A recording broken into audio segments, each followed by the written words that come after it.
Welcome to the Hanukkah edition of the weekly webinar of Rabbi Pinchas Winston.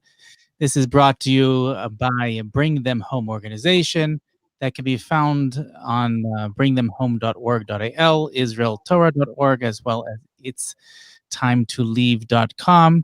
It is also being co-sponsored by Israel 365 and Israel 365 News.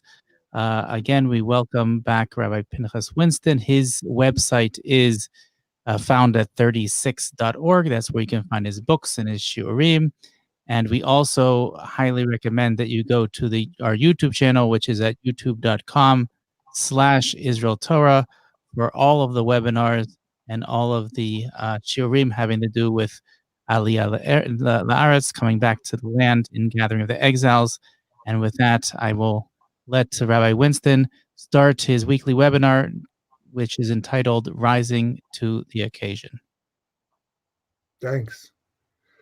For all of those in our time zone who are now celebrating Hanukkah, Hanukkah Sameach, Happy Hanukkah, should be a light-filled Hanukkah. And for those who still have yet to enter that time zone, that time period, to light your menorah. So in advance, Happy Hanukkah to you, and that it should be an enlightening period of time for all of us, because that's what it's supposed to be.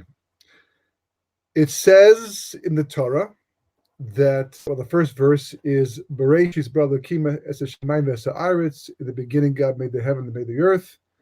The Haaretz Haisa Tovavohu v'Choshech al Pnei Toham v'Ruach Elokim Merchepes al Pnei Mayim. That the earth was null and void, and there was darkness upon the face of the deep, and the Spirit of God hovered above the water. That's what the verse says. And, if you don't know the Medrash, you just go on and say, when we make a cake, we make a mess. First, we start with, the batter. We do get the flour and the sugar and the milk and the eggs, whatever we're going to use inside the cake. And, there's a flour all over the place. And, it's quite a mess. Yeah, it's tohu. It's null and void, so to speak. It's part of making a cake. You build a house, the same in the construction. It's very hard to keep things clean. You try to manage it and make sure everything is masudar, very orderly, but and they do for a large part, but you just can't help it. You cut wood, a piece falls off. That's just the way it is. That's the way it works for mankind. Apparently, when God was baking his cake, so to speak, he also began with a mess. He began with something called Tovavohu, and Choshech and Pnei Toham on the face of the deep. And then he said, "V'yamar l'kimihi or, let there be light." There was light, and after that, he separated between the light, then the darkness, and day and night, and then came the sea, and the whole thing. 6 days of creation, Sheishis Yimei Ma'aseh Bereshis, and then comes history. Adam Harishon eating from the tree of knowledge of good and evil, making a mistake, being expelled from the Garden of Eden, and that begins our period of history, post Gan Eden, after the Garden of Eden, after paradise. And that's where we've been for almost 6,000 years now, at this point until today. And nothing unusual about that. Unfortunately, the Jewish people have had a rough time, a lot of it. In the beginning, it was nice. Actually, the very, very beginning wasn't so nice. Well, actually, it was in the very beginning too. We first went down to Goshen in, not this week's Parsha, but not even next week's Parsha, but the Parsha after that, Parsha's Miketz. It was good for the first little while, as long as the Shvatim, as long as the brothers were still alive, the tribes were still alive, Yaakov Avinu's sons were still alive, so the Egyptians were nice to us.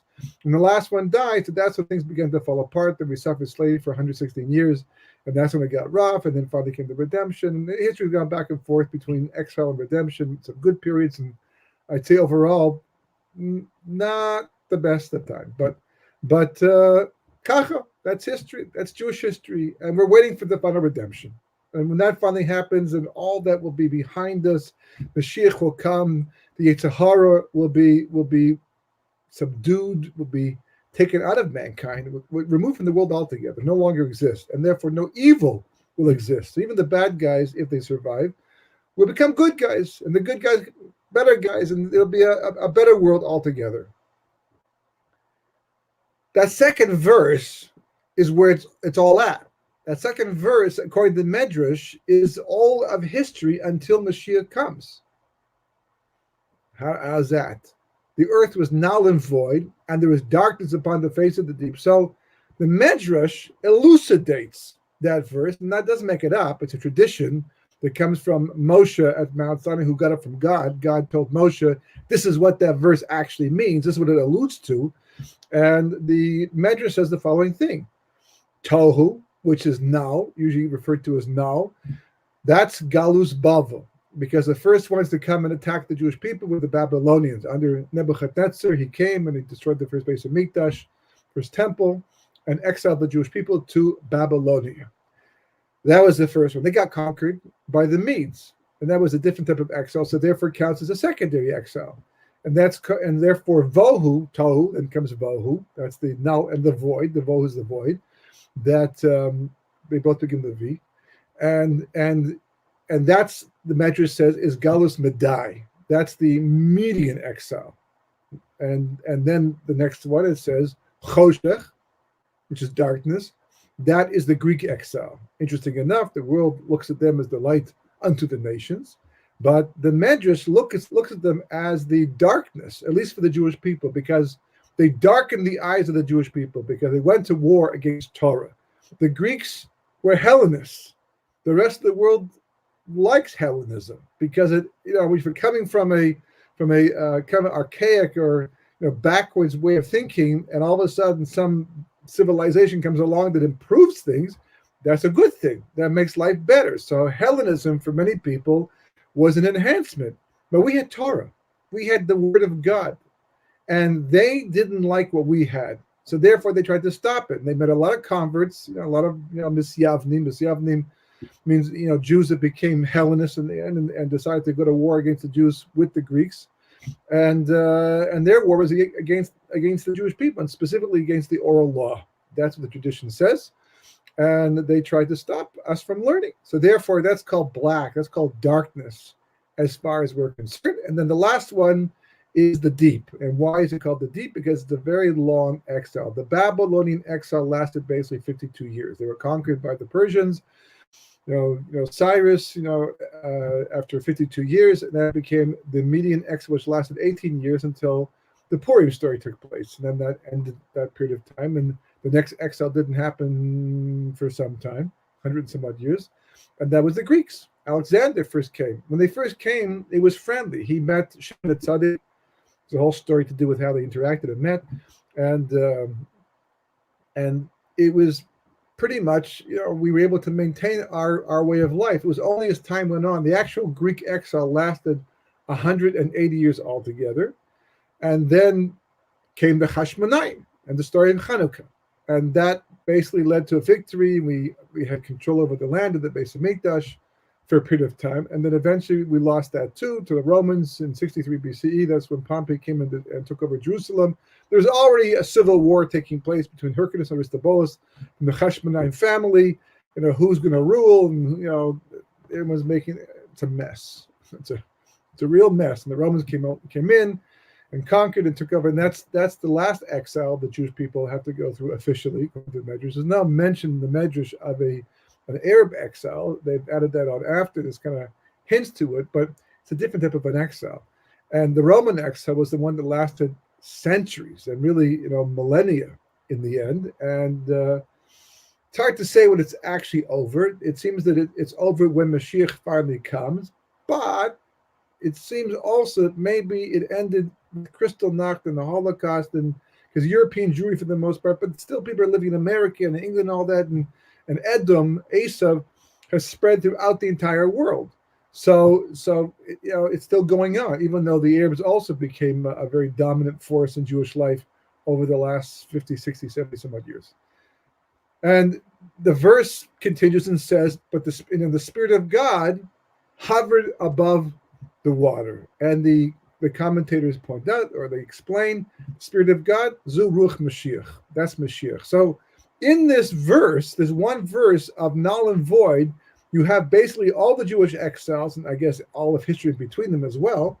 And you have the Messianic era. You have the allusion to Mashiach himself right there in that single verse.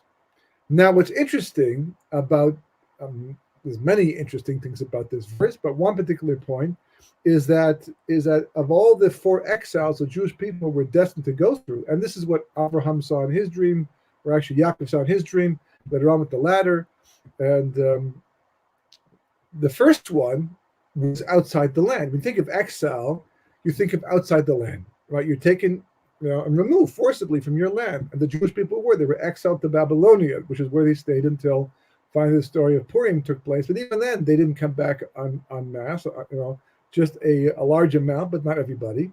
And then the same thing also with the Roman exile. We were conquered by the Romans in Eretz Yisrael.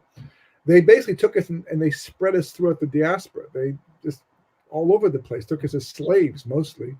And that's also an exile. We lost control of the land, and eventually we were out of the land. We didn't have much of a presence here for a long time. There were always Jews living in Israel, small amount at some point, but the nation as a whole was gone. The Greek exile is unique in as much as it took place in Eretz Yisrael. It didn't take place outside of Eretz Yisrael. It took place inside the country itself, teaching us that exile is about more than simply leaving your land. That's obviously one of the main forms of exile, that you're forced to leave a person's exiled from their home. They have to leave their house. That's usually the way we imagined it. But here, the Medrash is telling us, and history is telling us, that it's also called exile even if you stay in your land, but you can't control what you do. You can't carry out your activities. It's also a form of exile. And that's why many people today hold that even though we got back the land, which is a phenomenal miracle, you can't thank God enough for that one. And just every day we should be thanking God for that. And second of all the miracles since that just to stay in the land, to survive here, and then to build it up and to become so independent and self-sufficient and a wonderful place to live, Baruch Hashem, that nonetheless it's still possible to be exiled in your own land. And certainly having a government that does not live by Torah, does not make decisions based upon the Torah, is a form of exile, for sure. So the Greek exile was like that as well. And as a result of that, we didn't have to go anywhere. We could still suffer the exile, and therefore it's called the redemption, when the Jewish people finally took back control from the Greeks in a miraculous way, through the battle of the few overcoming the many, and the Torah learners overcoming the arrogant, and the pure overcoming the impure. It's all there in the Tefillah al Nisim, which we say the entire 8 days of Hanukkah. But it hasn't changed things. It's a very different type of exile if you're living in your own land. In some respects, it's better. In some respects, it's worse. Because, it's like to be in your own house, your own home, and have no control. And someone else has taken over your house, and you're just basically like a slave in your own home. In a sense, kind of hurts more than, let's say, going someplace else, which hurts a lot. But it's still not your home. You're still a stranger. On the other hand, you're also familiar, and there's always a sense of hope that maybe somehow we'll get rid of these guys, and if we do, we don't have to go anywhere. But what does it mean to be exiled from the land, and how did Hanukkah actually change that? Coupled with this question is a completely different question, but really has the same answer in the end, and it's really what we're coming to talk about today. In the temple, there was a menorah, right? It was a relatively large menorah, and they have some kind of a replica in the Cardo in the old city of Jerusalem. And but if you look at it, it was possible to reach up and light the candles. Now you have to also realize, we talk about the miracle of the oil and how it burned for 7 extra days. This is the kind of miracle that was going on with the menorah every single day during the first temple. It's true, we lost that miracle, and therefore getting it back by Hanukkah time was a great celebration, but we were familiar with this miracle. We see miracles to do with oil in the Chumash of Tanakh, and every day the Western candle burned beyond its fuel, which is why shuls today, synagogues, have what's called a Ner Tamid over the Arna Kodesh as a reminder to that light in the menorah. Now, there was a step, like, kind of a little, 3 steps up to the menorah, like a little, portable step, not a ladder, but steps. And they asked the question, why were the steps necessary? because you could easily reach, light without having to stand on the steps. So it's on one hand, it is easy to go up higher, be on eye level with the menorah, even higher and light it. But it's a mechubadik thing. It honors the mitzvah. It gives it more kavod, more respect to do that type of a thing. But there's a different reason why. Also, a very important reason, and it's very much to do with Hanukkah. Now, before we get to that question and answer it, God willing, let's first look at something else, because there's another part. If you look in the Midbar, which is the fourth book of the Torah, Numbers in English, and the eighth parsha, so the eighth chapter from the beginning of the book, that's the eighth, chapter 8, right, is Bahalosecha, which is about lighting the menorah. What a coincidence. Even though the chapters were determined later on for the debates with the Christians, and we didn't have such chapters, but it's based upon some kind of logic. There are some differences here and there that it can be explained, that require explanation. But it is, we don't believe in coincidence. It's highly significant that one of the few places in the Torah talks about the menorah happens to be the 8th chapter, and Hanukkah, of course, is 8 days because 8 represents the supernatural.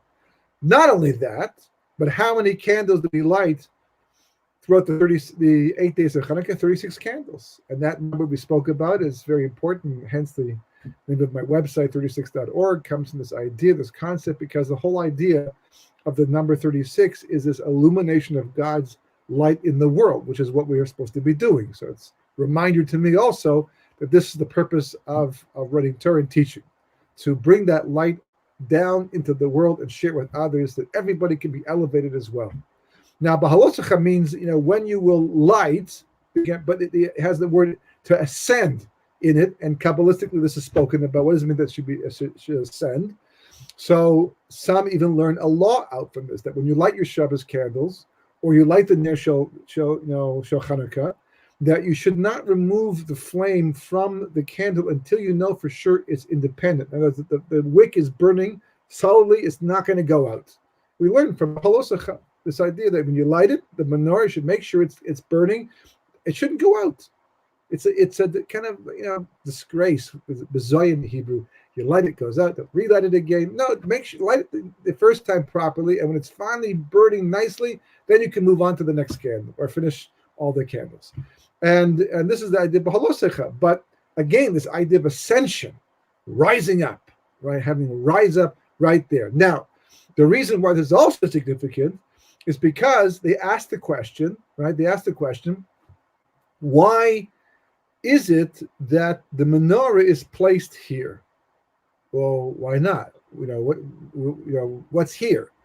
Well, if you look at the previous parsha, which is Parshas Naso, at the end of the parsha, they have what's called the Chanukah HaMizbeach, the inauguration of the altar and the Mishkan, the tabernacle, because they just finished building it. It's all ready to go. It's the first of Nisan. They built it. It's now a solid structure, and they're ready to begin the service of God inside there. And all the different tribes brought the same gift offering, each one, in honor of the inauguration. That's what it says. Now, the tribe of Levi, is not represented. It's been a long week, and got a little tired here. The tribe of Levi was not represented. Why not? Well, Aaron didn't know. He was from the tribe of Levi, so he thought that maybe God still has not forgiven me for the fact that I was involved in the golden calf, even though I did it for all the right reasons. I meant well, the whole thing. Nonetheless, it shouldn't have happened, apparently. And maybe he still holds a grudge against me. Not like a grudge we have, but God still holds it against me because it was the wrong thing to do. So maybe I am being left out. My tribe is being left out from this fantastic, incredible ceremony to inaugurate the Mishkan. And I'm depressed. I'm sad. I feel left out. So therefore, the menorah comes here, as Rashi explains, the key commentator on the Chumash, explains that this is here to tell you that this is what Aaron felt because his tribe was left out, and what he was thinking of the whole thing. And God comes back and says, by your life, by by your life. Don't feel that way. Don't think what you're thinking. You're wrong. I forgive you completely. It's all been dealt with. So why are you left out? Because I'm reserving something special for you. The menorah. You're going to like the menorah. They're bringing, sacrifices. It's a one-time thing. It's a one-time deal. They bring it now, at this time, one every single day for until it's all basically finished. 12 tribes, or 11 tribes, 11 sacrifices, and that's going to be over. But the menorah is an ongoing mitzvah that you have to light, and isn't that a greater thing? Isn't that a better thing? Isn't that consolation? So the Ramban, Nachmanides, says, not really. Because first of all, Aaron doesn't have to light the menorah himself. It's not a mitzvah that's specific to the Kohen Gadol, the high priest. So that can't be the consolation. So therefore, the Ramban brings a different medrash and says, you know what the consolation is? The consolation is that today you feel bad, but you should know there's going to come a time in history when the Jewish people are going to lose control of the temple and Eretz Israel. And when they do, right, the Greeks will come in. It doesn't say the Greeks, but the Beis Hamikdash will be defiled. But who's going to rise up? Your descendants, the Kohanim, Matisyahu, Yudah Maccabee, they're going to rise up. And they're going to go to war against the Greeks. And they're going to win. And they're going to rush to the Beis Hamikdash. And they're not going to find a menorah there. They're going to take metal and put it together and make a makeshift menorah for the time being because they're so zealous to get this mitzvah, going again, to rekindle the menorah. It's going to burn every single day. And they're going to find the oil and they're going to light it and they're going to rededicate the Beis Hamikdash in an incredibly heroic way. So what they're doing here is nice and it's good and I appreciate it and I love it. It's the right thing. No complaints. But don't feel left out because your descendants down the road are going to do something absolutely spectacular. So hang in there. I mean, you won't be there to see it, but hang in there. Maybe he does. Maybe he comes back later on as a reincarnation, but it doesn't say that, we can see it. That's what it says right there. So the 8th chapter from the beginning of the Midbar, which is the number of Hanukkah, and the 36th chapter from Bereshis, 36 candles, 36 chapters to get here, the Ramban says is an allusion to Hanukkah specifically.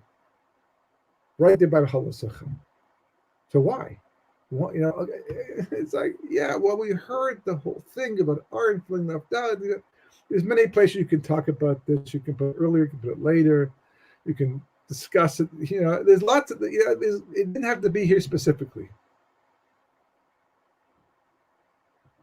It means something. Right here, Mahalosecha. After that, before this, at this time, the menorah walking up.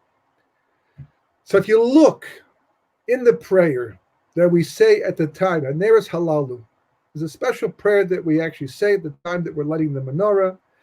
And we remind ourselves and we pronounce to ourselves and to the world that we're lighting this menorah because it's a way to recall the fantastic nisim and the floyas, the miracles and the wonders that God did in the salvation and the war, and it doesn't mention the oil at all, quite frankly. Just mentions that we won the war.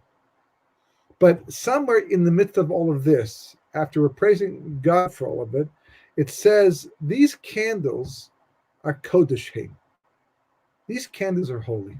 The candles of Hanukkah, they're holy.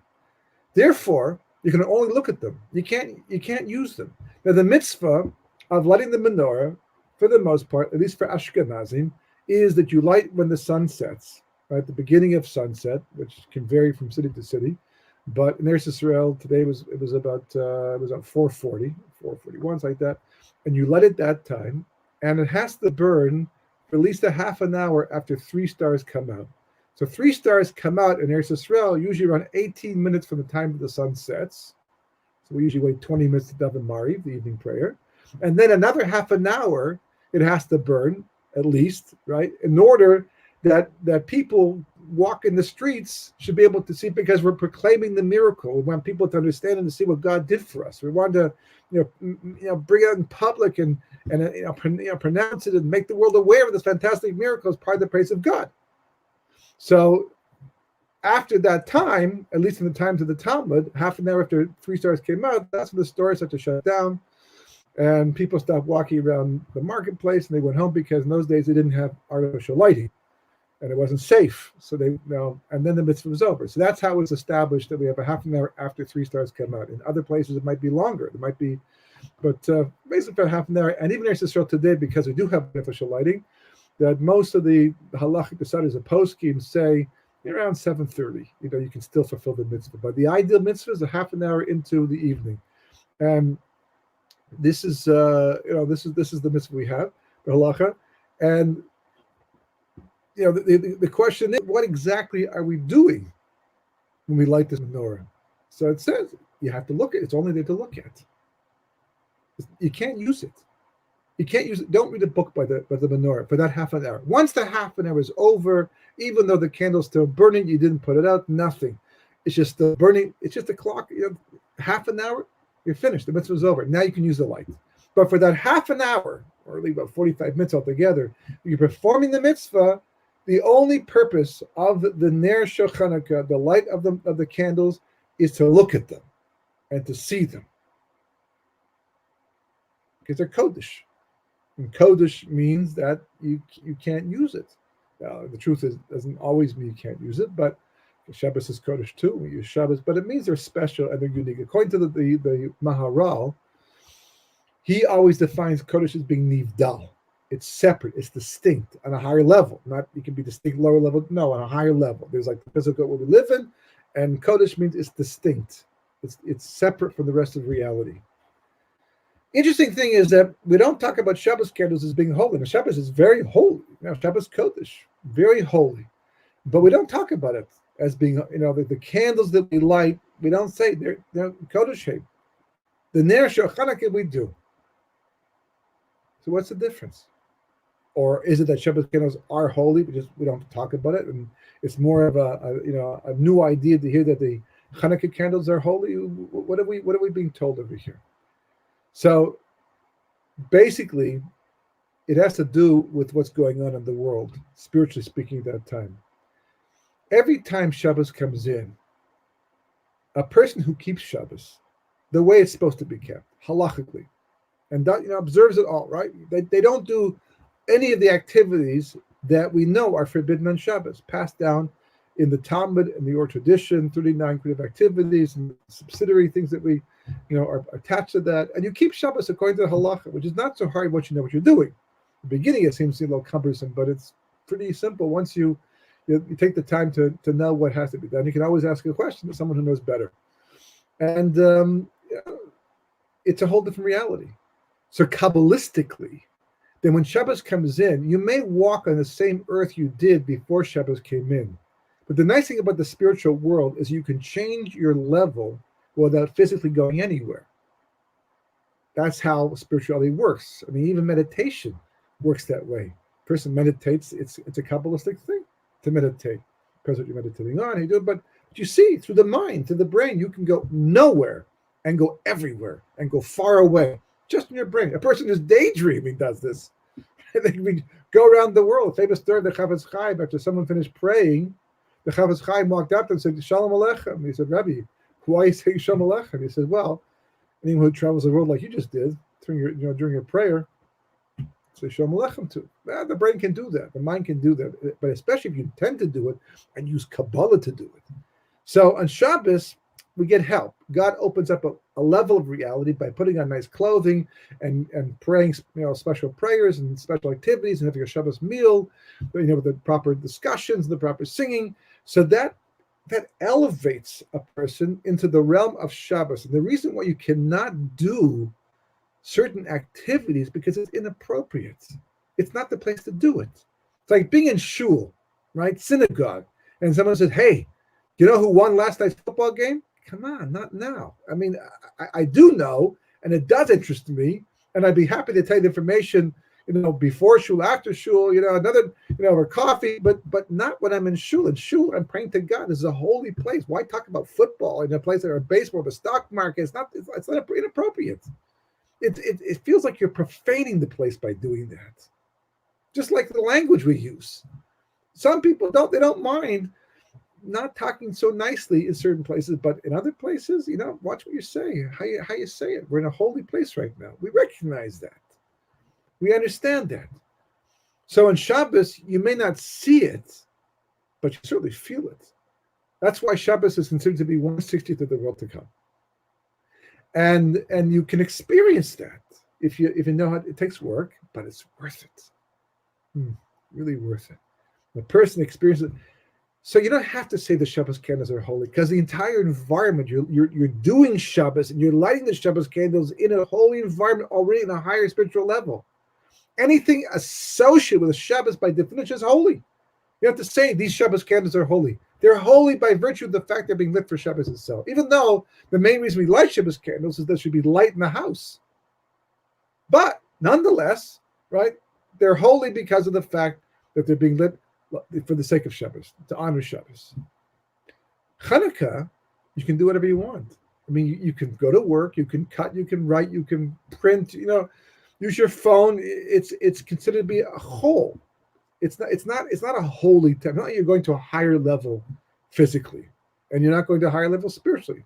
That's for sure. Not by the day itself. So that's why you have to say that the Neshul Hanukkah are holy. But if they're holy, how does that work? If they're holy, and the day itself is not holy, then how does that work? Shabbos works beautifully. Shabbos is holy, and that makes the candles holy. Shul is holy, and that makes me holy. That's why I want to focus on what I'm supposed to focus there. But if Hanukkah itself is not so holy per se, then how is it that the candles themselves can be so holy? Because Shabbos candles you specifically have to use to see what you're doing, to read, right? To eat the food. Just don't touch them. Just don't move them. Just don't add any oil to them. But that's the point, to get Hanah. But the Hanukkah candles. So it says in the Zohar, which of course is Kabbalah, it says in the Zohar that when the Jewish people light their menorah, which is a rabbinical mitzvah, the rabbis are the ones who sanctioned it. It came way later in history, the story of Hanukkah after the close of Tanakh, the Torah, the books of prophets, the writings they were closed, they were canonized already. And then came Hanukkah much later on, the Second Temple period of time. So the rabbis are the ones who instituted the holiday of Hanukkah and the mitzvah of lighting the menorah. But the Zohar says that when we light our menorah, God lights his. He too does the mitzvah, even though the rabbis are the ones who, God didn't say do it. God said listen to the rabbis. So we have to do that. But why would God light his menorah? And what does his menorah look like? I mean, is it big, small? We talk about the sun, the star. What's his menorah? So Zohar explains, well, it's not a menorah like our menorah. Well, it is and it isn't. Depends how you look at your menorah. Like to me, my menorah for the longest time is this, 8 branch thing or base, whatever, and you light 8 candles, and that's the menorah. But the Shem and Zayas inside, or you lose those paraffin candles. But that's the menorah. So what's God's menorah? So it says that God, his menorah is that he opens up portals, doors, windows, whatever you want to call them, to levels of divine light that we cannot access the rest of the year, and maybe not in history until much later on. It belongs to a much later period of history, but he opens it up. The truth is, it's really a light that we'll see in the Messianic era as well. It's really the light of Mashiach for 8 days, but he opens it up because we light our menorah. God says, oh, you're lighting your menorah? Let me reciprocate by lighting mine. But what is mine? Mine is I'm going to send down divine light that's going to give you insight into life and understanding, and specifically what we call Torah Sheba'al Peh, the oral law that the Greeks came to fight against. That was the main war, right? And you will be able to access levels of understanding and holiness and spiritual development and tikkun, and not even the whole year, not even Yom Kippur, not even Rosh Hashanah. In fact, many say that Hanukkah is the end of the period of time that begins with Rosh Hashanah. Hanukkah is the end of it. Now the judgment is finally being sealed and finished. because of how special Hanukkah actually is. But the point is that it began with us.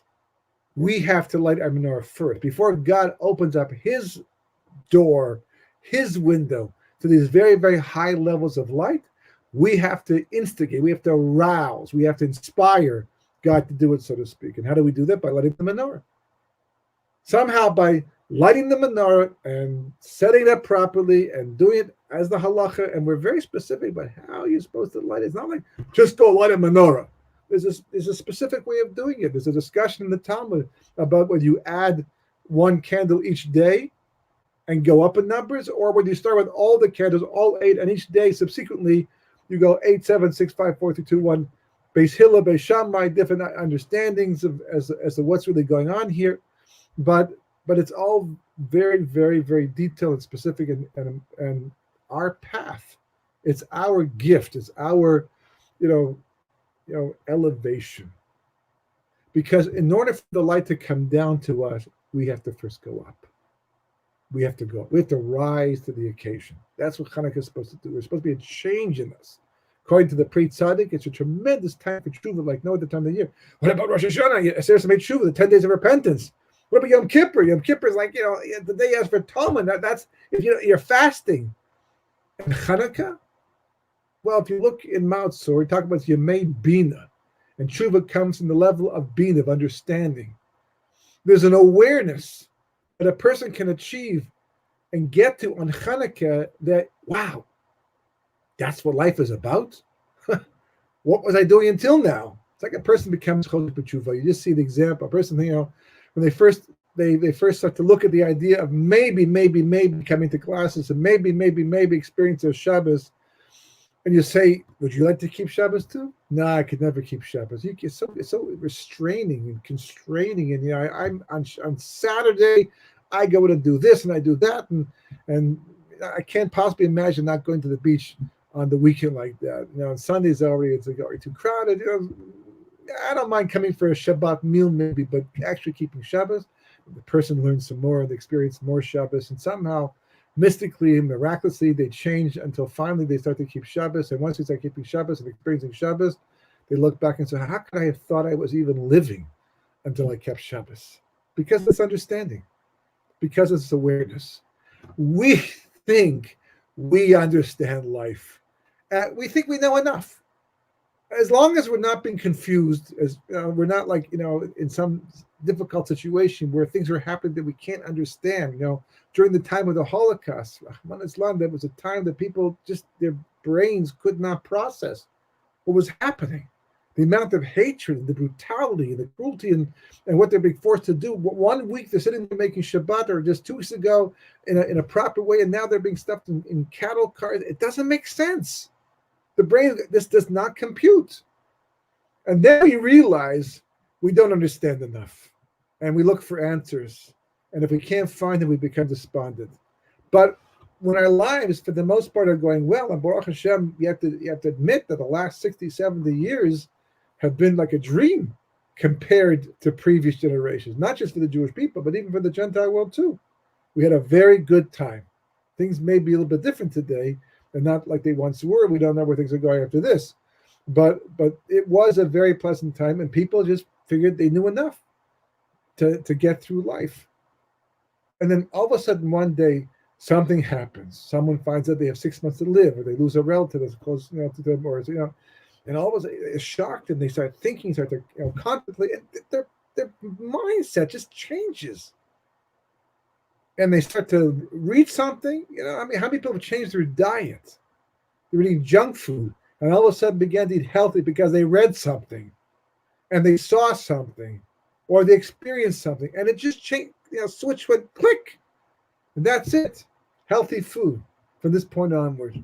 No more junk, because a little piece of knowledge, and that's just talking about physical things: smoking, not smoking, drinking, not drinking. Speaking lashon hara, not speaking. Like the knowledge changes everything. It's like if someone would, for example, speak lashon hara, and someone speak derogatorily about someone, think it's a bad thing. It's not the worst thing in the world. But almost said, God said, yeah, watch this. Tears the world open. You look down, you see Gehenna and fire is burning, if such a thing exists, and it's like, and this is what you get for speaking Lashon Hara. Believe me, that person will never speak Lashon Hara again. They may never go into public again, just to make sure they don't speak Lashon, because the image, the fear, the knowledge, this world is so much more than we know about it. I mean, this was made by God. He's infinite, with infinite power and infinite imagination and infinite mind and infinite will. It's all infinite. And we approach it like it's the most finite thing in the world because it seems so finite, but it's not. That's what the Chashmonaim found out. They were dealing with the Greeks on the level of the Greeks. On that level, it was difficult. It was a struggle. They were losing the battle. They had to do their mitzvahs and Torah in a secretive way if they could do it at all.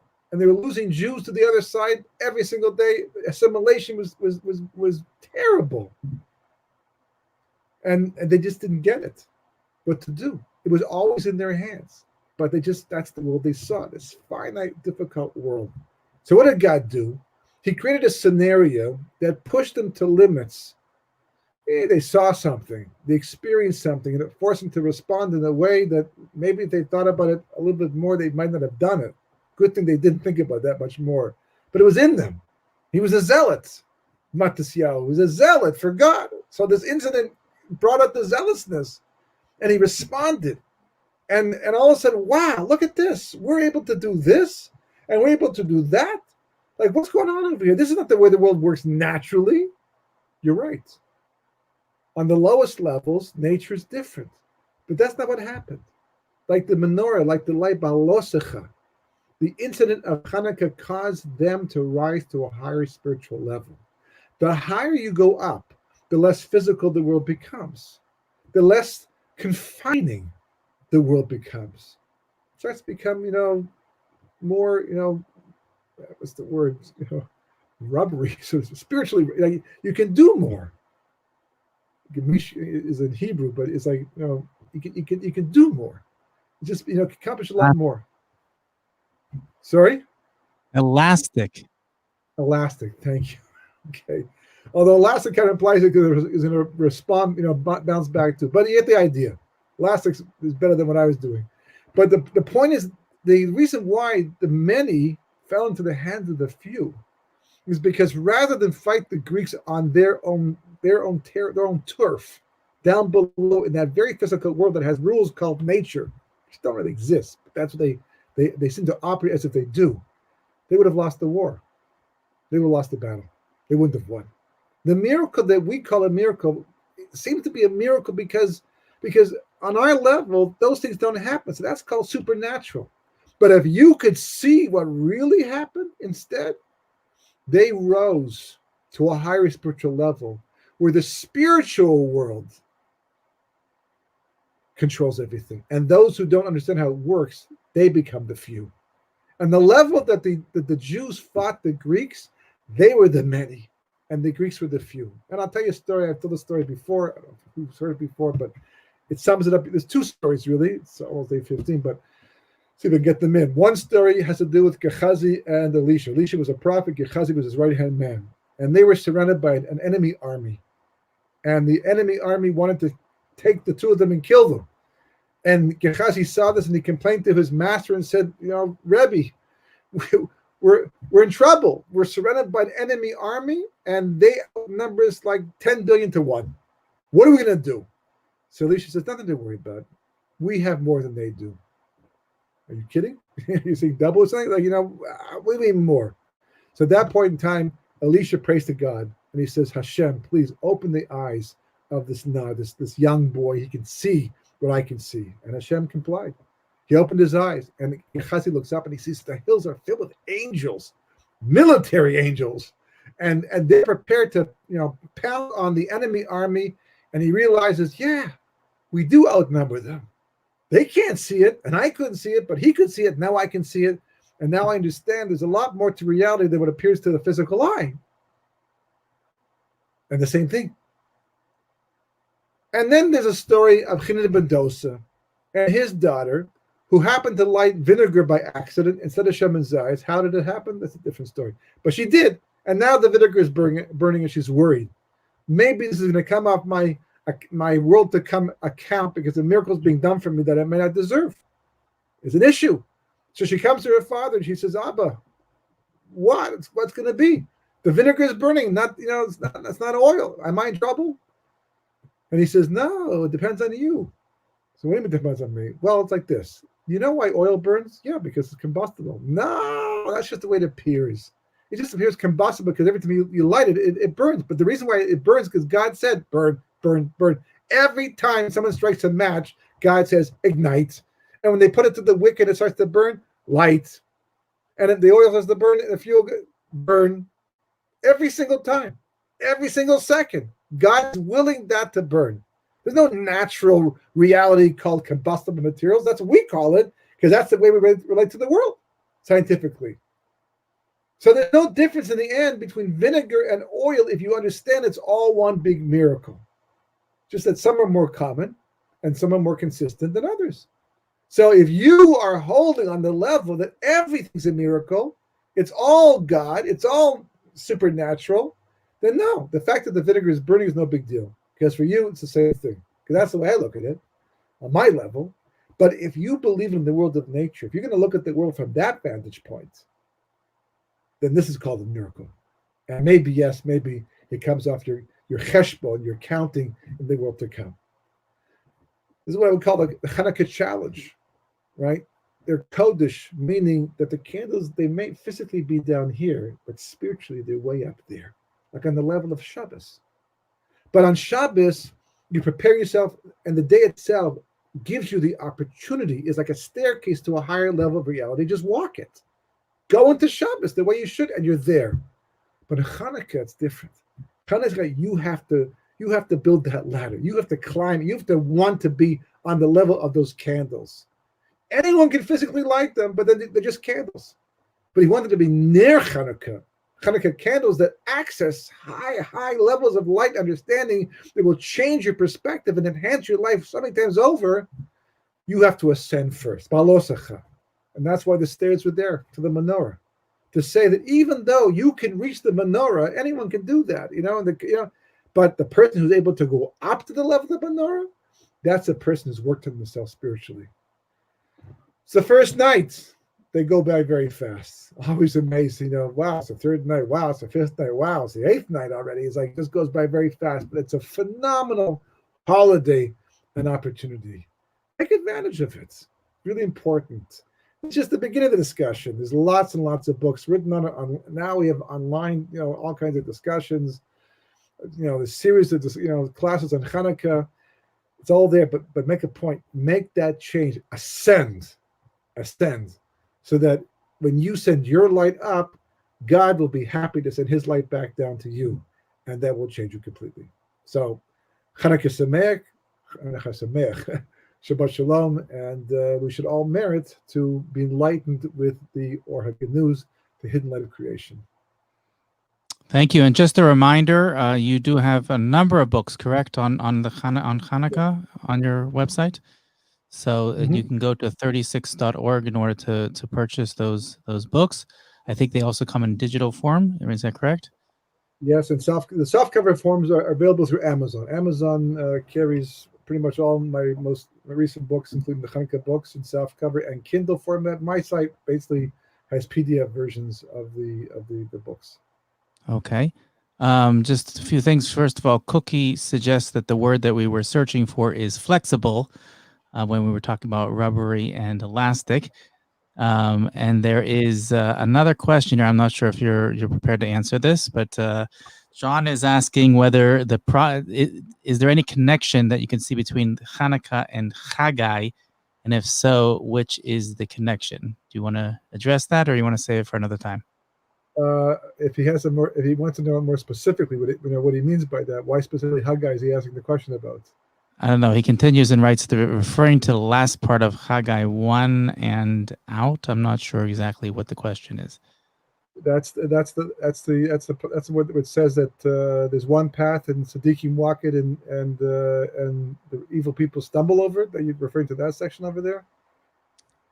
Not sure. I'd have to look at this. I'd have to look at inside. Maybe what I'll do is I'll try and look at this week, and guidedly next week I'll hopefully come back with an answer. Great. Okay. Looking forward to next week. Another great webinar on Hanukkah. We'll be about 7 candles ahead of where we are right now. And thank you. Have a Shabbat Shalom and happy Hanukkah to everyone.